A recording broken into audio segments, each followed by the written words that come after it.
Good morning everyone.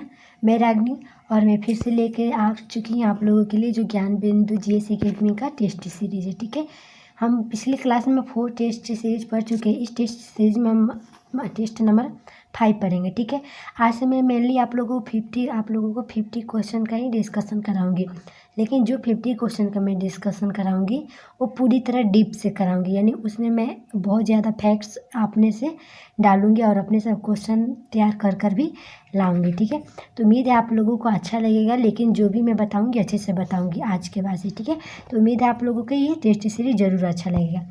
तो इस test series का हमारा पहला क्वेश्चन है, भारत के 15 जनवरी 2023 को किस देश के पेटावायलेंट टीकों को 12,500 खुराक दान करने की घोषणा की है। ठीक है, तो इसका राइट आंसर हो जाएगा आपका क्यूबा। यानी क्यूबा जो है हमारे जो 15 जनवरी 2023 को जो पेटावायलेंट टीकों की 12,500 खुराक के दान करने की घोषणा की है। कौन किया है? क्यूबा किया है। तो मैंने बता दीजिए जो पेंटावायलेंट की वो बच्चों में एक वैक्सीनेशन की प्रक्रिया होती है जो दिया जाता है। और पेटावायलेंट मेनली 5 प्रकार के इसमें वैक्सीन होता है जिसको बच्चों के लिए बहुत ज़्यादा आवश्यक माना गया है और इसको तैयार किया गया है। ठीक है, और मेरी बात करते जो 15 जनवरी है वो 15 जनवरी को थल सेना दिवस मनाया जाता है। और 8 जो अक्टूबर होता है उसे हम वायु सेना दिवस मनाते हैं।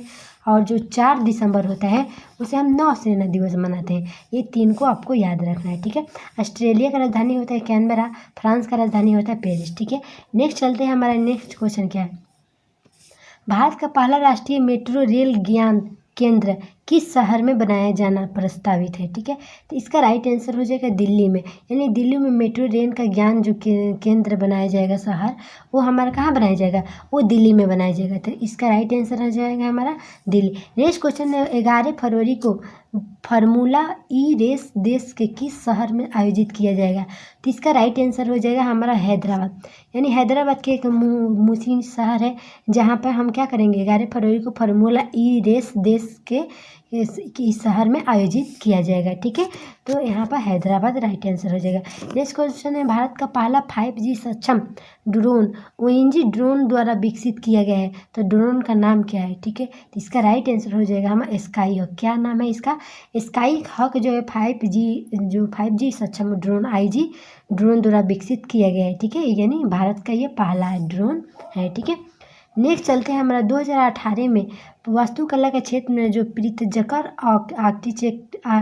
आर्किटेक्चर पुरस्कार पाने वाले प्रथम भारतीय वास्तुकार का निधन हो गया। ठीक है, इसका राइट आंसर हो जाएगा हमारा ये जो डॉक्टर बालकृष्ण दोषी हैं, इनको ये आर्किटेक्चर में पुरस्कार पाने वाले पहले भारतीय वास्तुकार थे। ठीक है, जिनका निधन हो गया है। ठीक है, नेक्स्ट क्वेश्चन के जो अमेरिकी उपराष्ट्रपति कमला हैरिस ने किस भारतीय अमेरिकी को राष्ट्रीय अंतर्राष्ट्रीय परिषद सलाहकार समूह में नामित किया गया है। ठीक है, तो इसका राइट आंसर हो जाएगा हमारा राजीव बड़ियाल।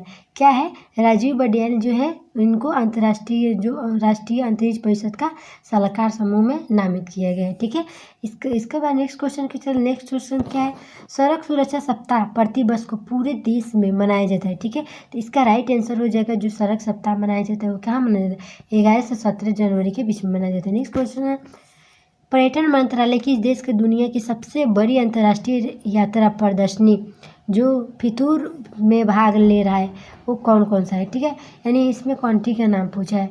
तो यहाँ पर राइट आंसर हो जाएगा स्पेन भाग ले रहा है। कहाँ? जो पर्यटन मंत्रालय ने अंतर्राष्ट्रीय यात्रा जो प्रदर्शनी फितूर आयोजन कर रही है। ठीक है, नेक्स्ट क्वेश्चन के चलते नेक्स्ट क्वेश्चन हमारा ये है, हाल ही में मानव सेवा के लिए बहरीन को IS अवार्ड किसे प्रदान किया गया है। ठीक है, इसका राइट आंसर हो जाएगा हमारा डॉक्टर संदूक रोइट को। क्या? डॉक्टर संदूक रोइट को।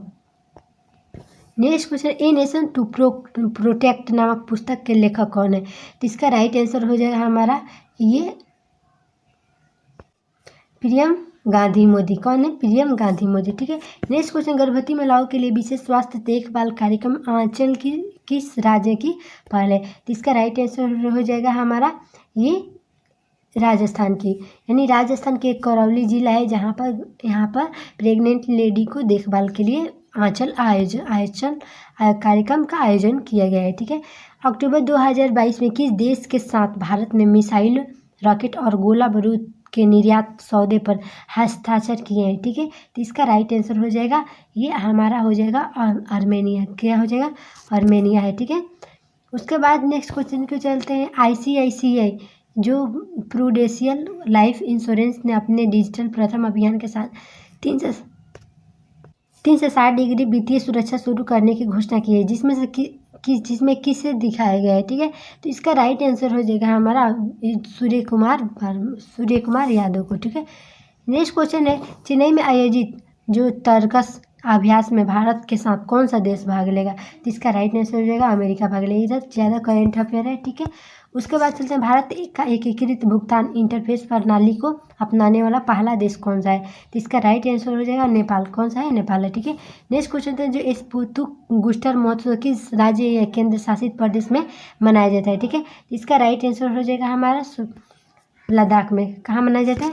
लद्दाख में। नेक्स्ट क्वेश्चन यहाँ पर रीजनिंग दिएगा, आप लोग इसको देख लीजिएगा। यहाँ पर भी रीजनिंग है और यहाँ पर भी रीजनिंग है। ठीक है।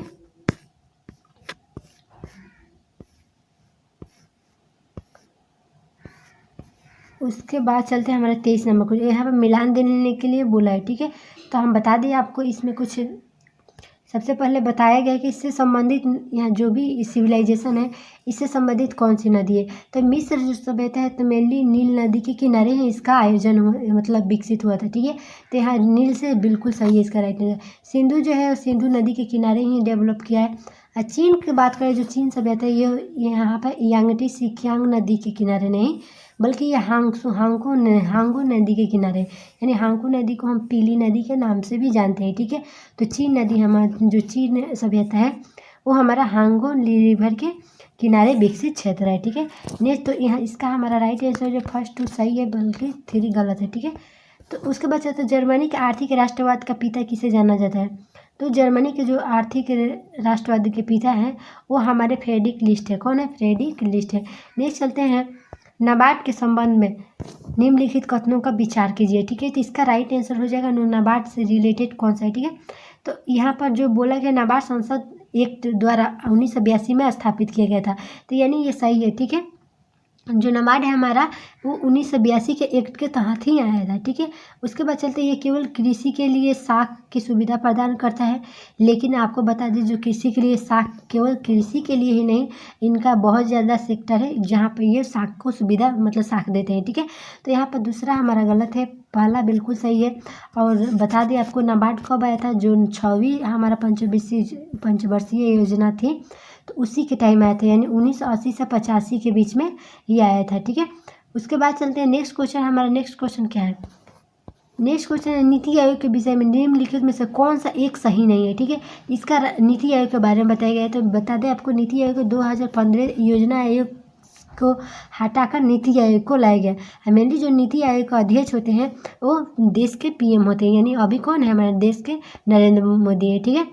उसके बाद यहाँ पर कुछ कथन दिए गए हैं, आपको बताना है कि इसमें कौन सही है। ठीक है। नीति आयोग के संबंध में, इसका गठन योजना आयोग के स्थान पर हुआ, बिल्कुल सही है, 2015 में आया। इसमें एक पूर्णकालिक अध्यक्ष होता है, तो इसमें बता दें मेनली जो पूर्णकालिक अध्यक्ष बिल्कुल नहीं होता है। ठीक है ना। और इसका गठन जनवरी 2015 में किया गया, बिल्कुल सही है। ठीक है। और इसका ये सहकारी संघवाद के विकास सिद्धांत पर आधारित है, बिल्कुल सही है। ठीक है। तो ऑप्शन नंबर बी आपका गलत है। ठीक है। नेक्स्ट क्वेश्चन निम्नलिखित में राष्ट्रीय खाद्य सुरक्षा मिशन के अंतर्गत कौन सी फसलें सम्मिलित है? ठीक है। तो इसका राइट आंसर हो जाएगा, यहाँ पर फसल का सम्मिलित होने की बात किया गया है। तो यहाँ पर आपको बता दें कि ये जो गेहूं चावल दाल है वो हमारे राष्ट्रीय खाद्य सुरक्षा मिशन के अंतर्गत रखा गया है। ठीक है। उसके बाद चलते हैं, राज्य निर्वाचन आयोग नगरीय निकाय के निर्वाचन का संचालन किस अनुच्छेद के तहत हुआ है? ठीक है। इसमें आपको बता दें जो मेनली ये दिया गया है, तो आपका 243 का जो के है उससे रिलेटेड है हमारा क्या, जो नगरीय निकाय के निर्वाचन से रिलेटेड है। तो आपको बता दें जो 243 वो पंचायती से रिलेटेड है, यानी पंचायती का गठन प्रक्रिया कार्यकाल, यहाँ पर इसके संबंध में 243 में गठन है। तो हम आपको बता दें जो 243 का जी होता है हमारा, तो पंचायती एक जो 29 विषय रखे गए हैं पंचायत संबंध में, इससे रिलेटेड है। ठीक है। उसके बाद जो हमारा ये 243 का ए जो होता है वो ग्राम सभा के निर्माण हेतु बनाया गया है, ठीक है। उसके बाद हम बताते हैं जो 243 का बी होता है वो ग्राम पंचायत के गठन से रिलेटेड है, ठीक है। और जो 243 का सी होता है वो पंचायत संरचना से रिलेटेड होता है। और उसके बाद जो 243 डी होता है हमारा, वो हमारा जो स्थान जो भी पंचायती में लोगों की आरक्षण होती है स्थानों के लिए, उससे रिलेटेड है। जो 243 हमारा ई होता है वो पंचायत की अवधि का होता है, यानी पंचायत कितना ईयर्स तक मत उसका टाइम पीरियड है, ठीक है, एक गठन के बाद। उसके बाद जो 243 का एफ होता है वो सदस्य जो उसमें जो भी पंचायत के सदस्य होते हैं उनका अयोग्यता से रिलेटेड है कि किस मतलब उनका योग्यता के लिए उनकी जो एजुकेशन बैकग्राउंड है वो क्या क्या होगा, इससे रिलेटेड है 243 के एफ में। उम्मीद है आप लोगों को यह अच्छा लगा होगा, ठीक है। उसके बाद चलते हैं जो कौन सी परिस्थिति में चंद्र ग्रहण लगता है, ठीक है। इसका राइट आंसर हो जाएगा हमारा यानी पूर्ण चंद्र। जब भी पूर्ण चंद्र पूरा पूर्णिमा जब भी चंद्र आती है उसी टाइम चंद्र ग्रहण लगता है, ठीक है। तो मेनली बता दें चंद्र ग्रहण कब लगता है, ठीक है। तो चंद्र ग्रहण तभी लगेगा जब पृथ्वी और सूर्य और चंद्रमा कि तीनों एक ही लाइन में होते हैं, तभी हमारा चंद्र ग्रहण लगता है। तो इसके बाद और जब भी ये तीनों एक ही लाइन में होते हैं उसको सिजित्री बोला जाता है या युक्ति बोलते हैं, ठीक है। उसी टाइम हमारा चंद्र ग्रहण लगता है जब हमारा सूर्य, चंद्रमा और पृथ्वी तीनों एक ही लाइन में होते हैं, ठीक है। उसके बाद चलते हैं नेक्स्ट क्वेश्चन, जो पेनाइन यूरोप, अपलेशियन अमेरिका और अरावली भारत उदाहरण है, ठीक है।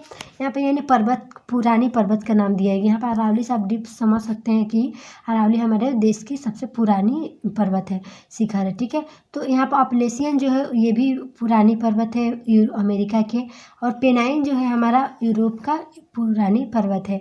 तो इसको बता दें कि जो हमारा पुरानी पर्वत के श्रृंखला यहाँ पर आ गया, क्योंकि आप अरावली से ही आपको ये दोनों नहीं भी याद होगा, अरावली के बारे में याद है तो आप इसको टिक लगा सकते हैं, ठीक है। उसके बाद चलते हैं निम्नलिखित में से किसे द्वार का नगर कहा जाता है, ठीक है। तो इसका राइट आंसर हो जाएगा हमारा सैन फ्रांसिस्को को जो स्वर्ण द्वार बोला जाता है। और उसके बाद बता दीजिए सैन फ्रांसिस्को फिल्म से भी रिलेटेड है, ठीक है। नेक्स्ट चलते साफ रात मेघी रातों की अपेक्षा अधिक ठंडी होती है, ठीक है। तो इसका राइट आंसर क्या हो जाएगा, तो इसका राइट आंसर हो जाएगा ना विकिरण के कारण। जब भी मतलब रात मेघीय रातों की अपेक्षा अधिक ठंडी होती है तो वो हमारा किस कारण होता है, तो हमारा इसका जो रीजन होता है विकिरण के कारण, ठीक है, विकिरण के कारण। अब विकिरण से ही जो सूर्य की प्रकाश होती है हमारी पृथ्वी तक पहुंचती है, ठीक है।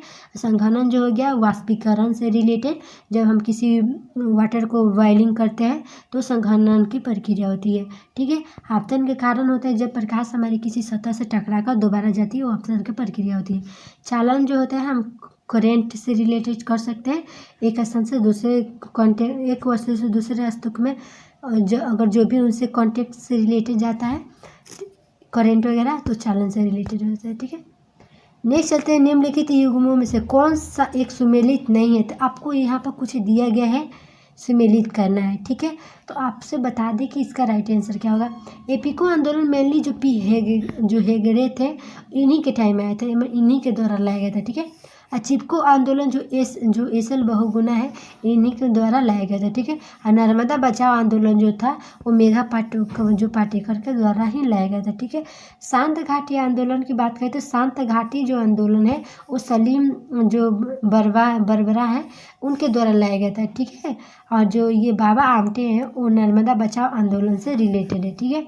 उसके बाद चलते हैं नेक्स्ट क्वेश्चन हमारा क्या है। नेक्स्ट क्वेश्चन है ग्लोबल 500 पुरस्कार प्रदान किया गया किसे, तो ग्लोबल 500 पुरस्कार जो है हमारा पर्यावरण प्रतिरक्षा के लिए ये प्रदान किया गया, ठीक है। प्रदूषक को उनके दीर्घकालीन प्रभाव के साथ दिए गए हैं, तो कूट की सहायता से आपको सुमेलित करना है, ठीक है। तो इसका राइट आंसर हो जाएगा हमारा 1, ये जो कार्बन डाइऑक्साइड हो गया। उसके बाद लीवर और किडनी को क्षति करने के लिए नाइट्रोजन का ऑक्साइड हो गया। उसके बाद हमारा यहाँ पर मिलान करना है, ठीक है। ये जो प्रदूषक है और प्रभाव है, तो आपको डीप में इसको टिक लगाना है कि कौन सही होगा और कौन गलत होगा, ठीक है। तो बता देखिए ये जो कार्बन डाइऑक्साइड तो मेनली तो ये इफेक्ट जो लीवर हो गया और किडनी के क्षति हो गया इससे इफेक्ट से रिलेटेड है, ठीक है। और उसके बाद बता दें जो नाइट्रोजन ऑक्साइड होता है वो कैंसर होने की चांसेस ज़्यादा होते हैं। और धूल जो होता है श्वास संबंधी रोग या रेस्पिरेटरी सिस्टम होगा उसको इफेक्ट करेगा, ठीक है। शीशा होगा यानी जो सेंट्रल नर्वस सिस्टम है उसको इफेक्ट करता है, ठीक है। उसके बाद चलते थे यानी इसका जो लाइन बाई लाइन नेपियरा एग्जिट इसका राइट आंसर है, ठीक है। चलते यहाँ पर असत्य कथन का चयन करना है कि कौन सही है कौन गलत है। तो मेनली बता दीजिए आपको कि यहाँ पे एक जो यहाँ पर बात करें जो जीवाणु एक कोशिकीय सरल जीव है, ये तो बिल्कुल सही ही है, ठीक है। जीवाणु केंद्रक विहीन होता है, ये भी बिल्कुल सही है। और जीवाणु जो विशेष स्वपोषी दोनों होती है, ये भी सही है। जो एजोटोबैक्टर एक सहजीवी जीवाणु है, ये बिल्कुल सही है। यहाँ पर नहीं लग रहा है कि कोई गलत दिख रहा है, क्योंकि जो स्वपोषी जीवाणु भी होते हैं और ये इसमें केंद्रक विहीन होता है, ये भी सही है। यहाँ पर थोड़ा इसमें गलत आ गया है, ठीक है। नेक्स्ट क्वेश्चन को चलते हैं। प्रोकैरियोटिक कोशिका में प्रकाश संश्लेषी तंत्र कहाँ पाया जाता है, ठीक है। तो इसका राइट आंसर हो जाएगा हमारा जो प्रोकैरियोटिक होता है वो मेनली जो झिल्लियाँ होती है वो प्रकाश संश्लेषी तंत्र का यहाँ पर उपयोगी होते हैं, ठीक है। तो यहाँ पर क्लोरोप्लास्ट हो गया और राइबोसोम हो गया। उसके बाद जो प्रोकैरियोटिक होती है वो, और ये मेनली जो सेल होता है वो दो टाइप की होती है, प्रोकैरियोटिक और यूकैरियोटिक। तो जो आपका जीवाणु हो गया और छोटे छोटे जीव जंतु शैवाल वगैरह हो गया वो हमारा प्रोकैरियोटिक में है। और उसके बाद यूकैरियोटिक में हमारा प्लांट हो गया, फंगस हो गया, फेलिस वर्ग हो गया, एनिमेलिया वर्ग हो गया, वो हमारा यूकैरियोटिक में आते हैं। यानी एक कोशिकीय की बात करें तो ये हमारा प्रोकैरियोटिक होता है और बहुकोशिकीय की बात करें तो हमारा यूकैरियोटिक होता है, ठीक है। इससे आप उसके बाद चलता है असत्य का चयन करना है इसमें, ठीक है। तो मैंने यहाँ पर कुछ WBC के टाइप दिए हैं, बेसोफिल, यूसिनोफिल, न्यूट्रोफिल, और यहाँ पर कुछ टाइप दिए हैं। आपको इसमें मिलान करना है कि सही है कि गलत है, ठीक है। तो यहाँ पर जो बेसोफिल की बात करें तो बेसोफिल जो होता है प्रतिरक्षा एवं एलर्जी के कार्य करता है, बिल्कुल एलर्जी से बेसोफिल रिलेटेड है, ठीक है। यूसिनोफिल का बात करें तो हिपेरिन हो गया, हिस्टामिन हो गया, सीरोटोनिन हो गया। यानी हिपेरिन जो होता है यानी ब्लड क्लॉटिंग से रिलेटेड होता है, और जो हिस्टामिन होता है ये भी ब्लड क्लॉटिंग से रिलेटेड है। तो यूसिनोफिल इसमें इसका जो स्राव करता है इससे रिलेटेड है WBC का। नेक्स्ट क्वेश्चन चलते हैं, इसी में दिया हुआ और दो, ठीक है। यहाँ पे न्यूट्रोफिल के बारे में बोला गया था। न्यूट्रोफिल जो बैक्टीरिया को किल करने का ही काम करता है न्यूट्रोफिल। मोनोसाइट को बात करें तो प्रतिरक्षा का निर्माण करता है, ये बिल्कुल गलत दिया गया इसमें, ठीक है ना। तो आपको बता दें जो मोनोसाइट होता है WBC का सबसे बड़ा एक टाइप है, ठीक है। और नेक्स्ट क्वेश्चन के चलते हैं। हमारा नेक्स्ट क्वेश्चन है अरबी किस प्रकार के भूमिगत ताना का उदाहरण, ठीक है। तो यहाँ पर भूमिगत ताना का बात बोला गया है, ठीक है। तो जो हमारा मेनली अरबी होता है वो घन कंद का उदाहरण है, अरबी को रखा गया है, ठीक है। सल कंद में जो हमारा प्याज आता है, ठीक है। और प्रकंद की बात करें तो प्रकंद में हमारा अदरक हो गया। और प्रकंद में नोड और इंटरनोड दोनों पाए जाते हैं। प्रकंद में ही आलू आते हैं क्योंकि तना से रिलेटेड है, ठीक है। और घन कंद में आपको जो हल्दी हो गया, उसके बाद लहसुन हो गया, ओल हो गया, हमारा जो अरबी हो गया, ये हमारा घन कंद से रिलेटेड है। और स्तंभ कंद की बात करें तो यहाँ पर जो घास होती हैं छोटे छोटे वो हमारे स्तंभ कंद हो जाए आते हैं, ठीक है। उसके बाद चलते किस भोज्य पदार्थ की अवधि सेवन एथेरोकलिसरोसिस नामक रोग होता है, ठीक है।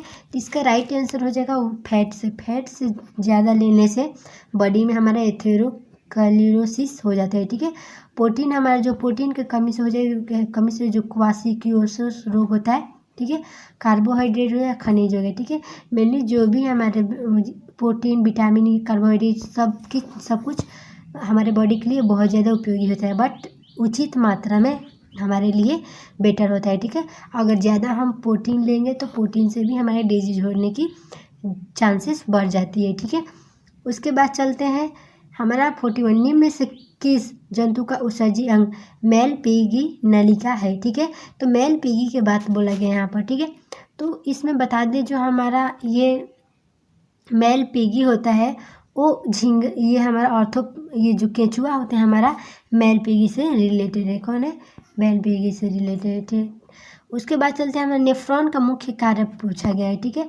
तो नेफ्रॉन हमारा जो ब्रेन का एक पार्ट है, ठीक है। और बता दें जो सभी ब्रेन मेनली जो न्यूरॉन होता है वो हमारा ब्रेन का सबसे छोटी इकाई होता है, ठीक है।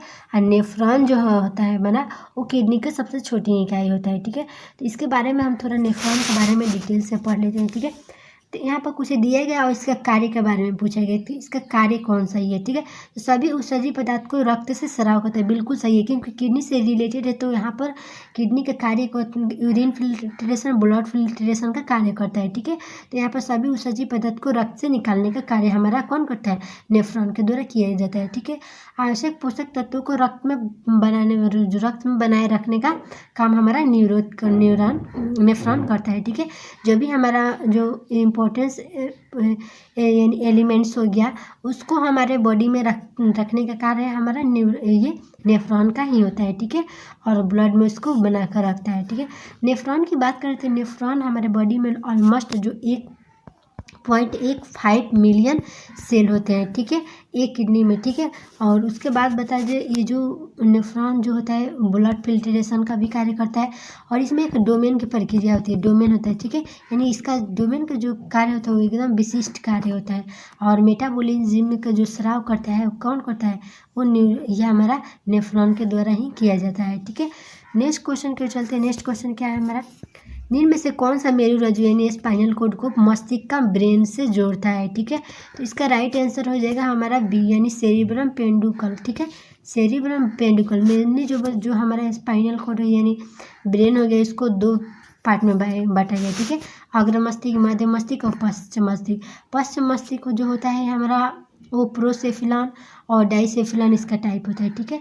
और मध्य में जो हमारा होता है सेरिब्रल आ जाता है और कर्पोरा आ जाता है, ठीक है। और जो पश्चिम में हमारे बात करें तो मेडुला आ जाता है और सेरिबेलम आ जाता है, ठीक है। इसे आप रिकॉल कर सकते हैं, यानी पश्चिम में ही हमारा मेडुला और सेरिबेलम होता है और मध्य में जो कर्पोरा होता है और सेरिब्रल होता है और उसके बाद अग्र में जरा डाइसेफिलॉन होता है, ठीक है। तो यहाँ पर कुछ दिए गए हैं उससे आप रिलेटेड कर सकते हैं, यानी जो सेरिब्रल है वो हमारा मध्य मस्तिष्क से रिलेटेड है, यानी स्पाइनल कॉर्ड्स के साथ वो जोड़ने का कार्य करता है, ठीक है।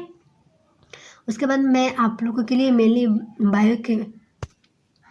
बायो के स्पेशली बुक में पढ़ाने की कोशिश करूँगी और डीप के साथ पढ़ाऊँगी मैं, जो ऑल एग्ज़ाम में आपको ऑल भी गवर्नमेंट एग्ज़ाम आपके लिए बहुत ज़्यादा सही रहेगा, ठीक है। उसके बाद बारे में बात करते हैं, निम्न में से किस कण का एनोड किरण भी कहा जाता है, ठीक है। तो एनोड किरण की बात करें तो एनोड हमारा जो किरण होता है वो प्रोटॉन से रिलेटेड हो गया, ठीक है। और जो हमारा कैथोड हो गया वो इलेक्ट्रॉन से रिलेटेड हो गया, ठीक है। तो आप ऐसे इलेक्ट्रॉन यानी कैथोड पे जो हमारा आयन होता है वो ऋण आयन होता है और एनोड पे जो हमारा आयन होता है वो धन आयन होता है, ठीक है। हम बता दें, और जो हमारा न्यूट्रॉन होता है इसमें आवेशहीन होता है, ठीक है। इलेक्ट्रॉन का खोज जे थॉमसन ने किया था और जो प्रोटॉन का खोज गोल्डस्मिथ और ये न्यूट्रॉन का खोज जेम्स चैडविक के द्वारा किया गया था, ठीक है। उसके बाद से निम्न में से किससे में हाइड्रोजन बंधन नहीं पाया जाता है, यानी H+ जो हाइड्रोजन बॉन्ड नहीं होता है, ठीक है। तो इसका राइट आंसर हो जाएगा हमारा जो मीथेनॉल होता है, यहाँ पर यहाँ पर हाइड्रोजन हो गया, ये हमारा हाइड्रोजन सल्फाइड होता है, उसमें हाइड्रोजन बॉन्ड नहीं पाया जाता है, ठीक है। जो हमारा जो यहाँ पर HF हो गया, H2 हो गया, NH3 हो गया, इसमें हाइड्रोजन बॉन्ड पाया जाता है, ठीक है। यहाँ पर जो H2S है, ठीक है। तो सल्फर का हमारा एटॉमिक नंबर यानी 16 होता है, यानी 288, यानी आप देख सकते हैं यानी कि इसके 72 कक्षा में 8 है, ठीक है। और वही हमारा जो फ्लोरीन या ऑक्सीजन हो गया वो 8 होता है, तो 2 8 हो गया, ठीक है। 2 6 हो गया। तो यहाँ पर फुलफिल यहाँ पर हो रहा है, बट हमारा जो ऑक्सीजन का एलिमेंट है इसको फुलफिल नहीं कर रहा है, तो इसे आप देख सकते हैं, ठीक है। मेनली जो होता है हमारा ऑक्सीजन हो गया, ये फ्लोरीन हो गया उसके बाद नाइट्रोजन हो गया, ये हमारे हाइड्रोजन के बॉन्ड के साथ बनते हैं। कुछ एलिमेंट हैं जो हमारे हाइड्रोजन बॉन्ड के साथ बनते हैं, ठीक है, बॉन्ड बनाने का कार्य करते हैं। नेक्स्ट क्वेश्चन जो था फायर अलार्म में निम्नलिखित में से किसका उपयोग किया जाता है, ठीक है। इसका राइट आंसर जो फायर अलार्म होता है वो मेनली जो यहाँ पर थोड़ा यहाँ पर क्वेश्चन पूछा गया है, ठीक है।